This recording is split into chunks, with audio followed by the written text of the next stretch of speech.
Welcome to a platform where we debate on the top stories of the NBA, NFL, Major League Baseball, and other leagues with the best in the world of sports. You'll also get interviews with many athletes and media talents at several basketball events, including the WNBA and college basketball. My name is Rafik Lewis-on, and this is Nothing But That Sports. Derek White. Almost its entire place on its feet. Tatum drives, goes inside, behind the back, Horford, corner three, puts it in! Al Horford from downtown. Oh, Brown the rebound. Here comes Tatum. Tatum finds Holiday. Holiday goes inside, leans in, banks it in, and the foul! Tie game with 38.9 remaining, and a free throw coming up for Holiday. Nembhard has it. Rick Carlisle says go. Nembhard drives into the paint, knocked away and stolen by Holiday.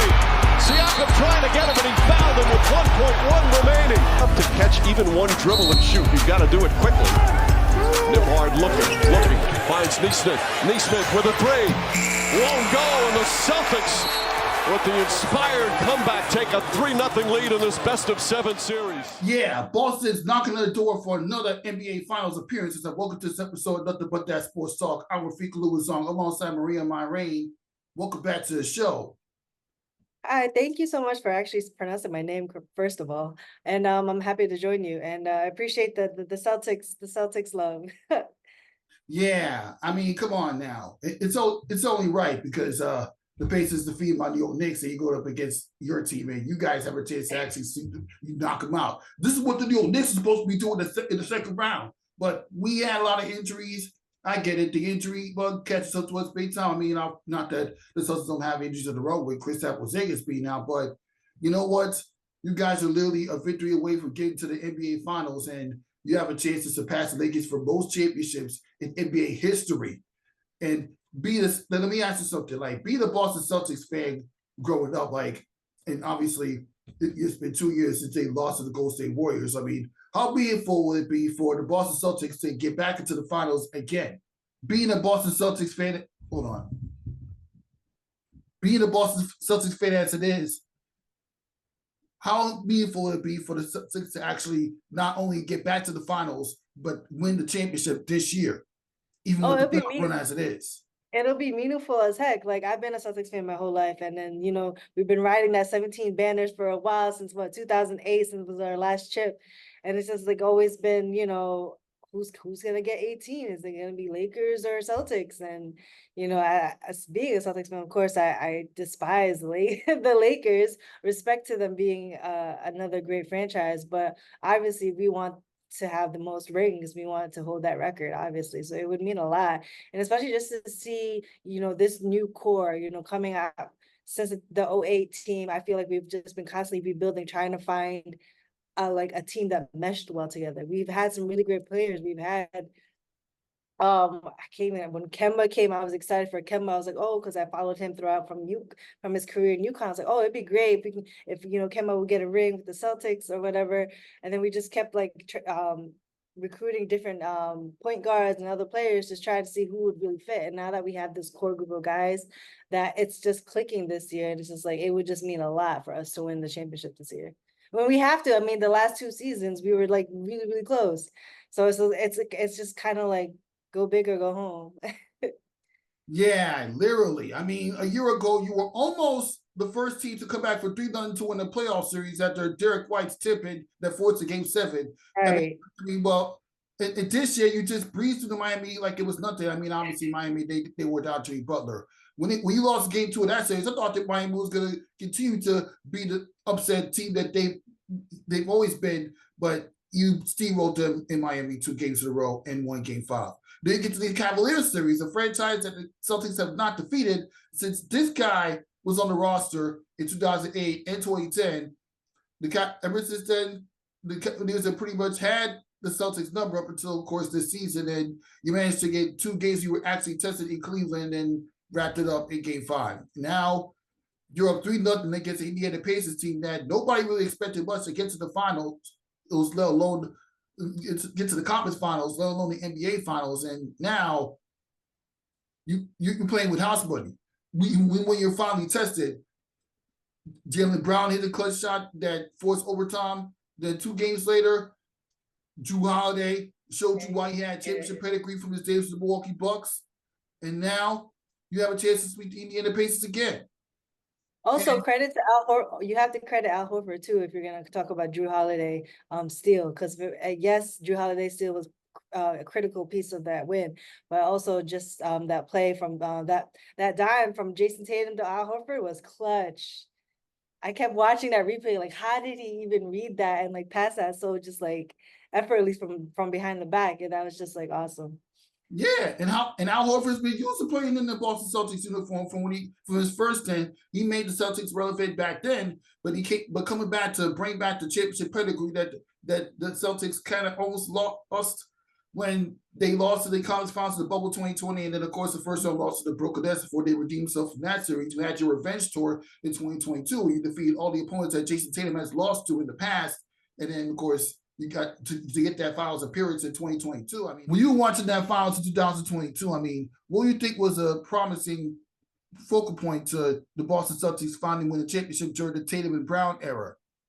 I think it was just finally our duo clicking. Everyone's always talking about, oh, is Jason Tatum's the better player? No, Jaylen Brown is. I feel like yes, they're both great players, but when those two finally realize that they're better as a but they're better as a unit, and that we win when they're both effective.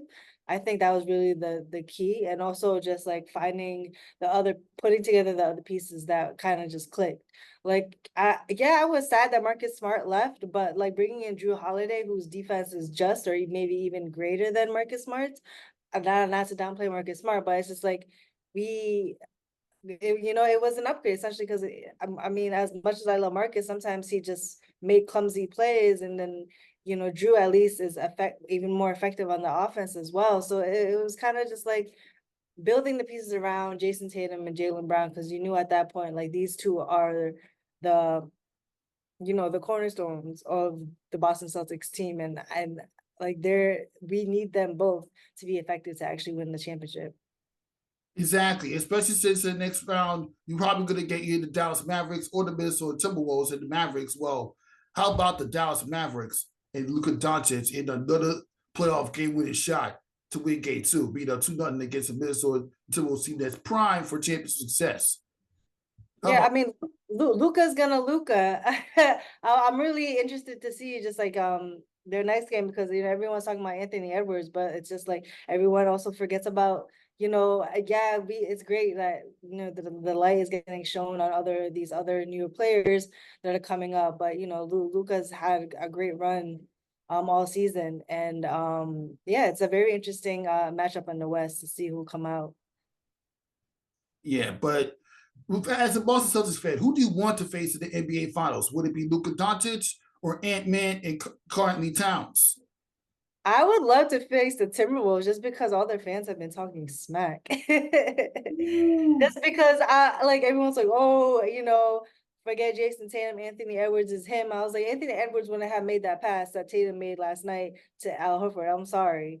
Yeah, I have my gripes with Jason Tatum because sometimes he's not clutch, but not some players have bad games, but it's just like Jason Tatum is that guy, and I feel like, not to discredit Anthony Edwards, but it would just be a great matchup to see. And both have a lot to prove on their end, like who really is that clutch, that guy. So yeah, I mean, obviously the Celtics have a lot of clutch guys, both defensively and offensively, especially like there's just so much you can pinpoint to how the Boston Celtics managed to sustain the playoff success, even though they have yet to put the nail in the coffin.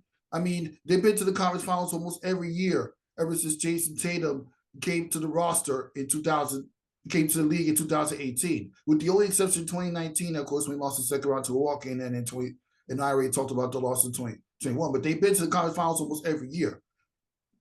And I know as a Celtics fan, you're wondering to yourself, when will the Boston Celtics finally put the nail in the coffin It's especially definitely gonna be this season. I'm calling it. I was telling people like this has to be a year, and also just credit to our bench because we finally have a bench that's deep.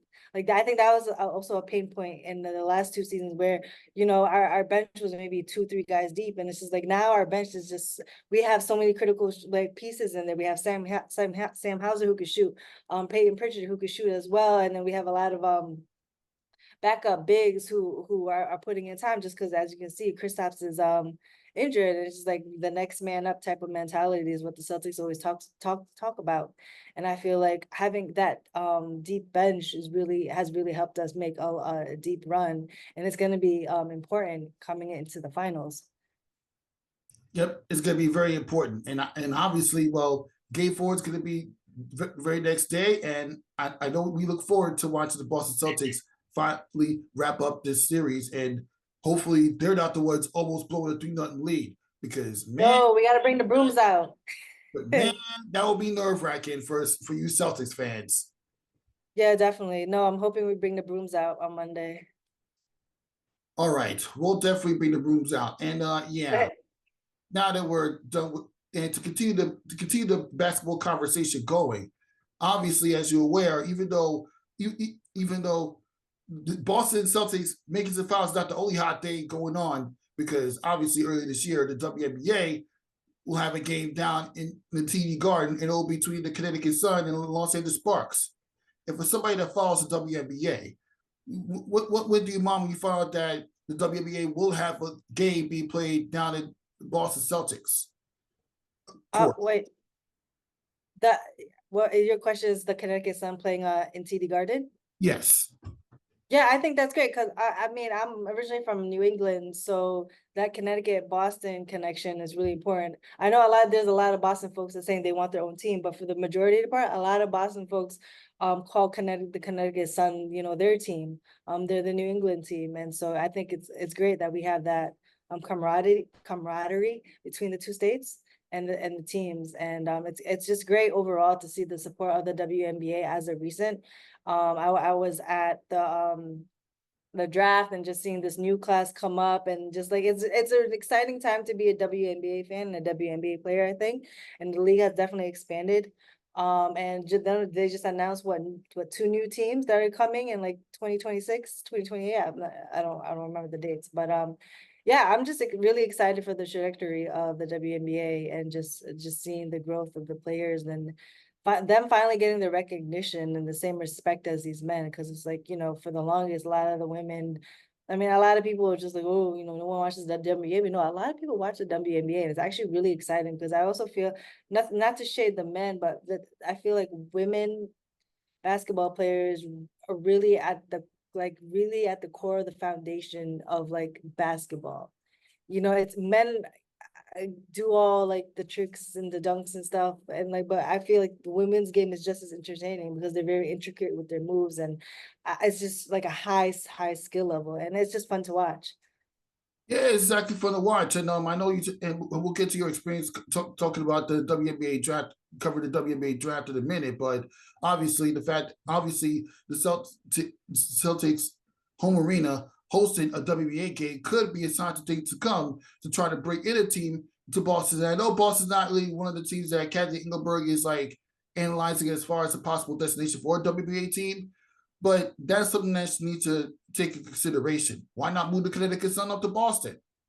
No, I don't think that would be a good move. Connecticut Sun is Connecticut's team, and Mohegan Sun is their home. I mean, to take that away from Connecticut is the basketball capital of the world, to be fair. To be fair, yeah, I mean, UConn's there, and you see a lot of some of the UConn players that either have gone to the Sun or, they support the Connecticut Sun as well. So I think to take that away from Connecticut would be a disadvantage for the league because, Connecticut is just a big basketball, especially when it comes to women's basketball. There's just so much support there, and to take that away, I think that would be a huge mistake. But for those in Boston or those in the rest of New England who do support the Connecticut Sun as New England's team, I'm glad that there are those supporters. Mm-hmm. And I'm glad that the NBC Sports Boston channel is actually broadcasting the Connecticut Sun games, because that's how you know they're demanding more exposure and viewership for the WNBA teams. Yes, definitely. I think also just credit to Caitlin Clark, because everybody, like, you know, not to take away anything from the other women, because I always like, you know, vouch for all WNBA players, but like there's a lot more eyes on everyone, but they have the WNBA League Pass, and just like people are just really just trying to watch the games now, as opposed to before, where it's like, oh, what game is on, or people didn't even know when the season started, you know. So it's great to see the growth. Mm-hmm. Yep, it's definitely great to see the growth. And while we're on and you mentioned you covered the WNBA draft, and obviously from the being season's perspective, there were a lot of people that didn't really enjoy like the WNBA draft that much because I was told many different stories about how the media capacity was kind of filled up and they didn't like the way where they were seated when they were covering it. But what are your overall thoughts on your own experience covering the WNBA draft that happened earlier this year compared to like over a year ago when it was at Spring Studios?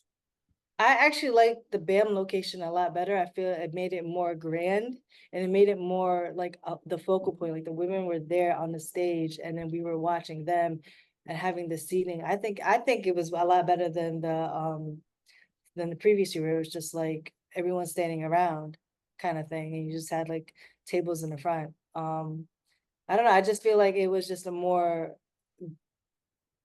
like regal kind of event, and I respectfully, those women deserved it, you know, to have that light shine on them on like a bigger stage like that. So I mean, I enjoyed it. Yeah, and not to mention the fact that they were allowing fans at Bam Theater, like one of the most iconic places in Brooklyn, New York. Yeah, definitely. And yeah, it draw high viewership, like seriously. Yeah, I mean, that draft class was they had all eyes were on them all throughout the NCAA tournament, and just like seeing a lot of those seniors come up into the WNBA draft and getting drafted, like yeah, a lot of fans were following and watching, and I think that, you know, that's great to see. Yep, it's definitely great to see. And the rookies that are actually coming in, well, obviously we're like a week and a half into the WNBA season. They're already making a name for themselves. Like what, Angel Reese, obviously Caitlin Clark, even Cameron Brink and the LA Sparks. Like a lot of them are really putting in work. Aaliyah Boston, what, you know, like obviously she went through UConn, so I'm a big fan. But just seeing that, them really just kind of like transitioning in so seamlessly, is great to see. I'm excited to see Paige. Obviously, she was supposed to be part of this draft class, but you know, due to injury, she's staying another year. So I'd love to see her win one more ring with the UConn in this upcoming college basketball season, and then seeing where she lands in the draft next year. That would be interesting to see. Yeah, it'd be very interesting. And before you said that, I was gonna actually ask you like which rookie you think is gonna win. Is your early predictions for rookie of the year? Will it go down Oh, between Angel Reese? I feel like it's a bias thing. So I know I like it, like everyone's all the hype is Caitlin Clark or whatever, but I think you shouldn't like overlook women like other players like Angel Reese. Angel Reese is an amazing player, and I feel like sometimes the Not to narrative mention of the entertainment spotlight. that, like, I feel like Caitlin Clark's narrative kind of overshadows sometimes, and it's just like shine a light on all the other amazing players out there, you know. But that's just my opinion. Yeah, I mean, we had to spotlight other players. Like, I mean, of course, I mean, you had Angel Reese, and when Camila Cardoso finally starts playing, she's going to show Right. out. I Right. mean, Aaliyah Edwards, even though she has yet to win a game for the Washington Mystics, at the very least, she's showing what she can do. Yeah, And, yeah. yeah, obviously, we got to put points in New York Liberty as they lost 2 games in a row to Angel Reese and Nafisa Collier. So obviously his early season struggles are about to happen. It's natural, but yeah, if you follow the Oak Liberty, what are your thoughts? What was the question? I said, what are your thoughts about? I'm asking like, what are your thoughts about the Liberty's like mini 2-game losing streak that happened this past week? I'm sorry. Can't- I said, what are your thoughts on the Liberty's mini losing streak that happened this past week when he lost 2 in a row? Um, And it's a little, it's a little, I don't want to call it unsettling, just like curious to see how they make the adjustments moving forward. Because I mean, despite being a Connecticut Sun fan, oh, I also meant to say Leah Edwards. Sorry, I said Leah Boston. in my answer earlier. But I think it was just like I feel they feel a lot of the pressure from last season where they were so close. I think that they just have to make some adjustments and then kind of just take it a game at a time. Honestly, it's still early in the season. I know the WNBA season's shorter, but it's still a little earlier in the season to kind of panic. Mm-hmm. Yeah, it is kind of early in the season, and obviously, well, and obviously, what they were facing against they were facing tough opponents. I mean, Minnesota Lynx are expected to try to get a higher seed in the playoffs than they were last year. The Chicago Sky, with all the hype behind Angel Reese, she's Agreed, gonna yeah. get. I mean, she's probably gonna be like the focal point that will turn the Chicago Sky's franchise around, or at least build off the playoff success they've had in recent years. And you're being Right. coached by Teresa Witherspoon, who's a WNBA legend, a Liberty legend at that. So you expect the Chicago Sky to do more than what everybody predicts them to do. Yeah, definitely. It's gonna be a very interesting WNBA season because I feel like even for the Aces, it's like, oh, like can they keep up with these other teams that are starting to kind of get a head start early in the season? But we'll see. Yeah. Now, as we continue the New York basketball conversation, I mean, what are your overall thoughts about the way New York basketball has gone this year? Just in general, Yes. what basketball in general, or you said women's basketball? New York basketball in New general. York basketball. Oh, well, it's almost that season, which is I think the best time in New York for New York basketball is, the summer leagues. But being a Celtics fan, I mean, I even being a Celtics fan, it was great to see the Knicks actually have the season that they had. That would have been a great Eastern Conference Finals Yeah, rival it would. matchup. It would. And I That remember would have been that would have been so iconic. But I'm glad to see the Knicks trending upwards and improving and doing better. I don't like y'all, but yeah, I know y'all were the Knicks are struggling for a while, so it's great to see, like players like Brunson and to just really come up and really like take the reins over there and just kind of, it's like I said, it's just nice to see Knicks in the talks again. Mhm. Do I want y'all to win? No, but I low key as a Celtics fan, I felt kind of bad. But yeah, you being a Boston Celtics fan, you are like, why, from your own perspective, you think that Boston and New York fans don't really get along? Not just I in think but sports in I general. think that's just how it always been. It's just like the battle of the eastern cities. It's Boston versus New York. It's the Yankees versus Red Sox. It's the Giants versus the Patriots. It's just how it is. I mean, it's all East Coast love, but at the end of the day, when we're all playing against Philly, like everyone hates Philly. Like so I don't know. It's just one of those, sports rivals that kind of just always was. Yeah, that's how it is, especially with basketball. But continue the basketball conversation. Why don't we? And obviously, this is where When Sports Be Entertainment comes in this episode as well. I know we got to get discussions talking about the intersection of hip hop and basketball, because when you go into New York, when you cover the University of New York or go into basketball events in general, there's always hip hop artists here performing or sitting courtside, or you hear the music playing in the arenas and on the court. Like, what do you think that hip hop music brings to basketball events in the New York area? I think it goes beyond the music. Just culturally, hip hop and basketball have always been intertwined with each other.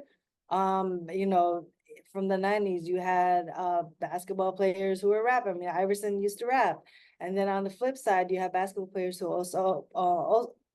also have rappers who play basketball. Like look at J. Cole and all the other rappers that ball. It's just it the culture they've really just kind of been at that intersection. And you think of like movies like do the right or not do the right, He Got Game, and all the different basketball movies from the 90s and early 2000s. They always had that hip hop element to them.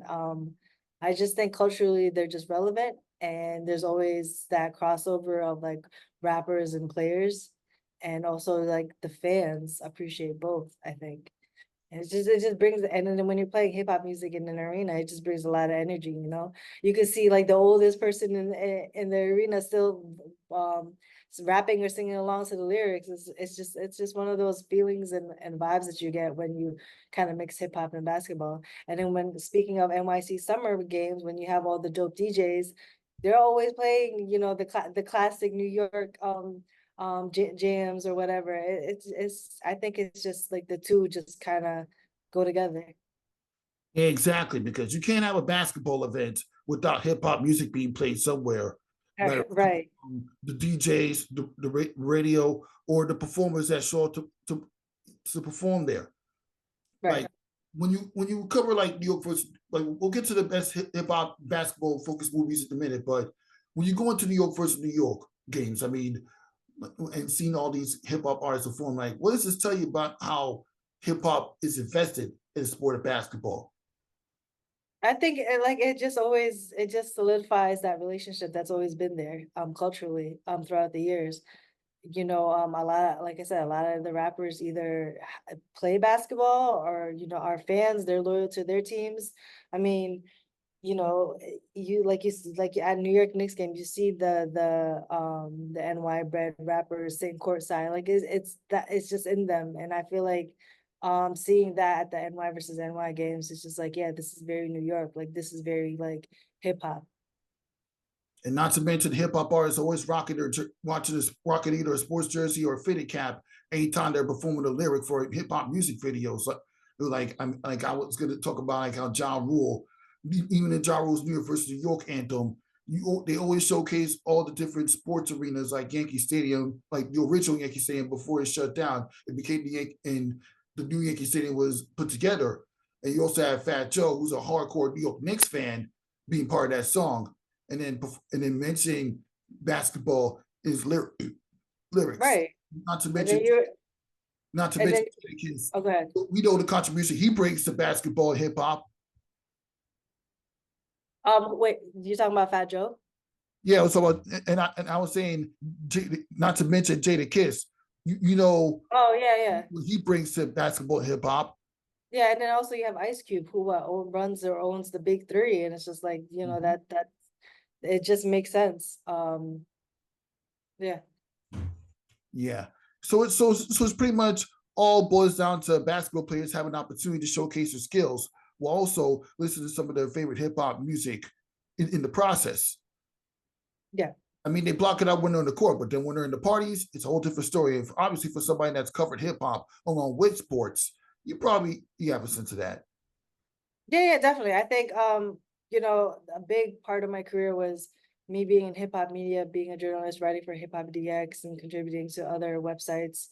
And having my own blog really kind of helped kickstart my career, which also kind of opened up into social media and PR work. But I came up from that hip hop blogging era in 2010, and to see, you know, that blow up into what it is now, it's amazing. It's great to see.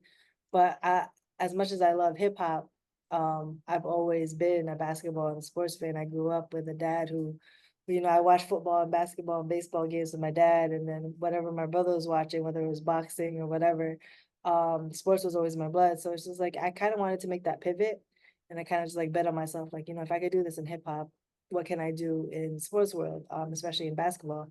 And so I, you know, decided to make that pivot on my media career side of things, and really just trying to include it now in like my PR work because I own a digital agency, and so trying to maybe land a athlete as a client or a sports brand. So, you know, the sky's the limit, but like I have these goals for myself, and I just feel like having grown up culturally in both and having the experience in both industries, I feel like I could really just mesh it together with my work.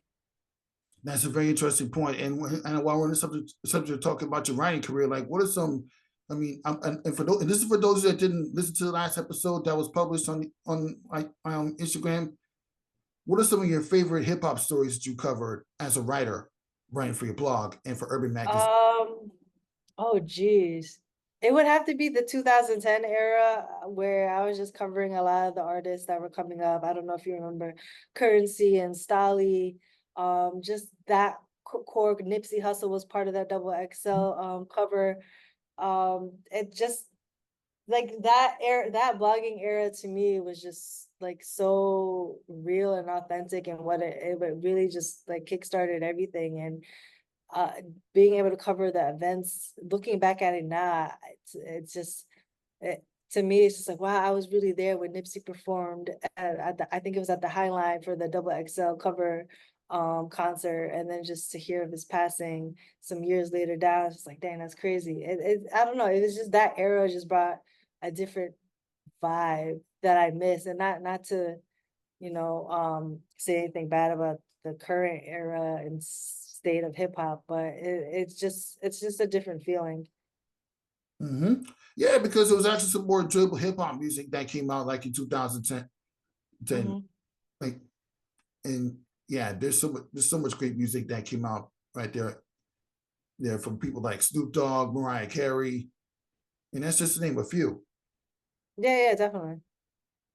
Yeah, and while we're on the subject, and while getting back to the hip hop and basketball intersection, you also had basketball theme songs be performed. Like one basketball song performed by Curtis Blow, and then the other one he did that version for the Like Mike One movie.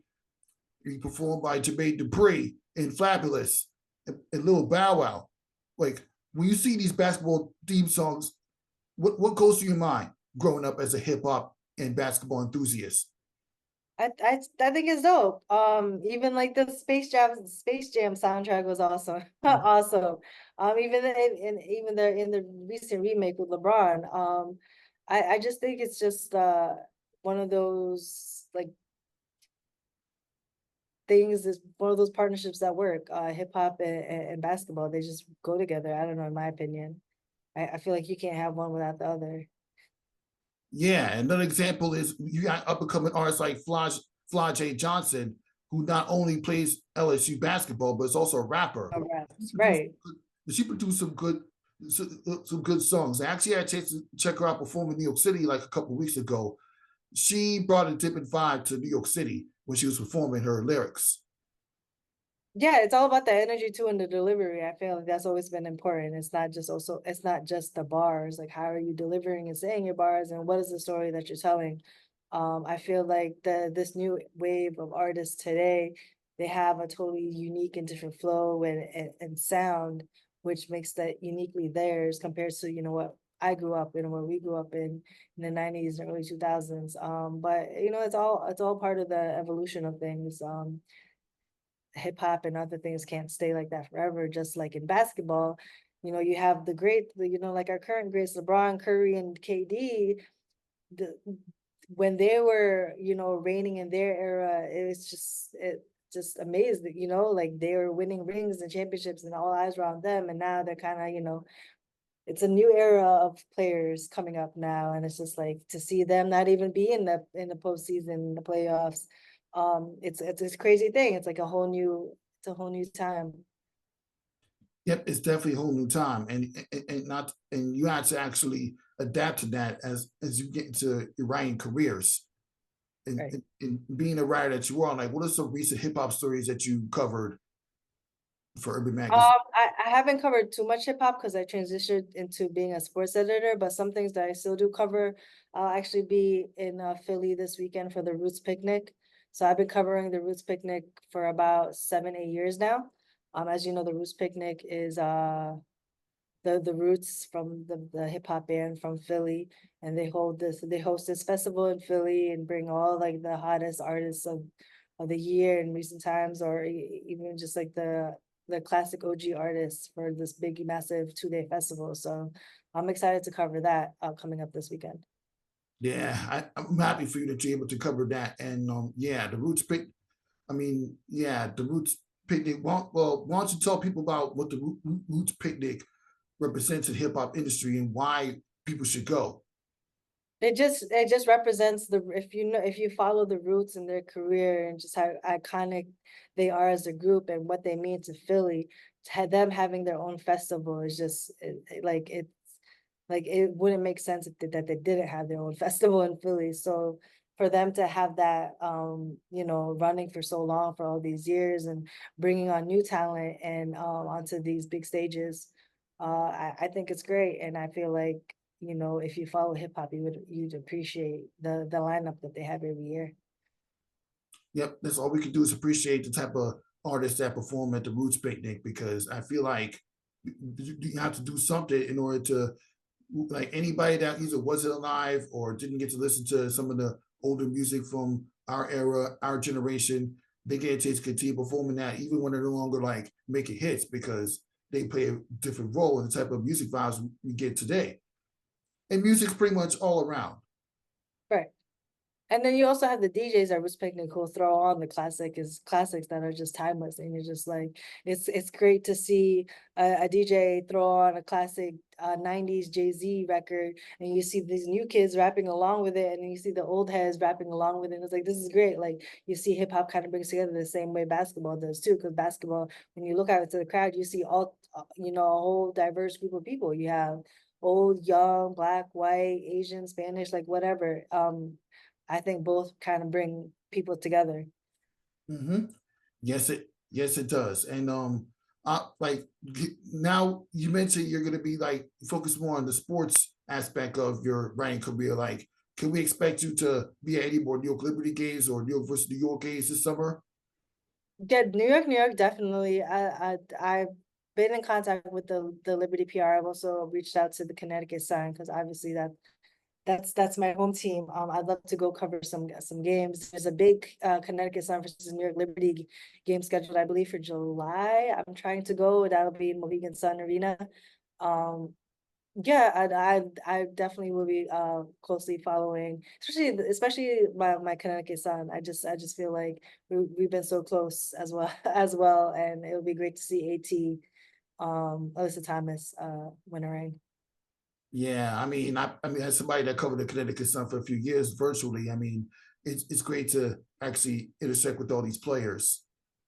Yeah, definitely. It's like, Um, I got to interview a few of them on Zoom at last season, so it was cool. Just to see their excitement for the game and how it's evolved is awesome too.